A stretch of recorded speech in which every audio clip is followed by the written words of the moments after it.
And Maya's not done with her merry mission just yet. And now she and Dadigo are back home, Mya can put her plan into action. I thought I said we couldn't stay up all night. But we have to stay up, so we can let Santa in the front door like you said. Is that what I said? I suppose we can stay up a little while longer. Looks like Mya and Dadigo are in for a long night. Ooh, maybe not that long after all. Staying up past bedtime is harder than it looks, and there's still no sign of Santa. But wait, what's this? It's Santa Claus!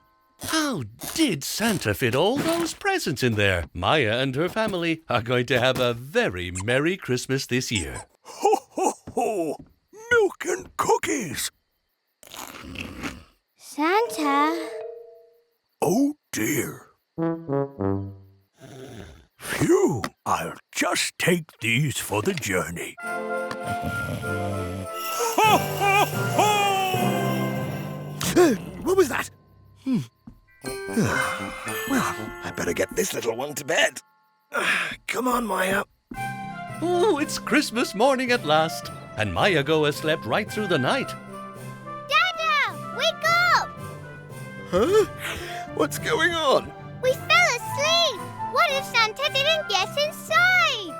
Oh, we can check under the Christmas tree. Hooray!